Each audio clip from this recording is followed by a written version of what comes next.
High বন্ধুরা, আজকে আমি তোমাদের সাথে শেয়ার করব কিভাবে পারফেক্ট পুডিং তোমরা ঘরে বসে বানাতে পারবে।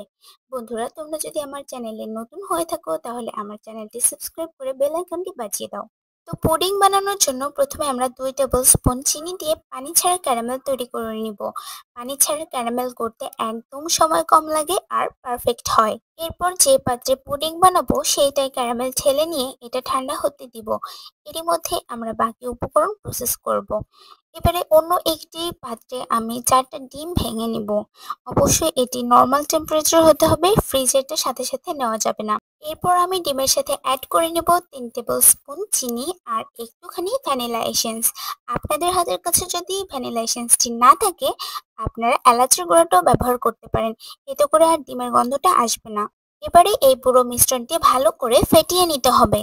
তারপর আগে থেকে জাল করা হাফ লিটার ঠান্ডা দুধ এর সাথে মেশাতে হবে। তারপর ভালো করে ফেটিয়ে নিতে হবে আবারও। এখানে আমার মিশ্রণটি ভালোভাবে ফেটানো হয়ে গেছে। এবারে আমি একটি ছাঁকনির সাহায্যে ওই যে ক্যারামেল সেট হওয়া পাত্রে ঢেলে নিব। এতে করে পুডিং খুবই স্মুথ হবে। আর পুডিং এর ভেতরটাও দেখতে খুবই সুন্দর লাগবে। আমি আজকে আমার পুডিংটি ইলেকট্রিক ওভেনে তৈরি করব, তাই কিভাবে করছি সেটাও দেখিয়ে দিচ্ছি।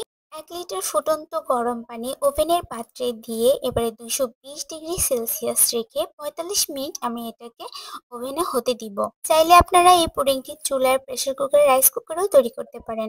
এই তো 45 মিনিট পরে আমার পুডিংটি হয়ে গিয়েছে। এবার আমি এটাকে নামিয়ে ঠান্ডা করে নিয়ে এটাকে একটা ছুরির সাহায্যে ঘুরিয়ে ঘুরিয়ে আলগা করে নিব, যাতে এটা ঢালার সময় আমার কোনো অসুবিধা না হয়।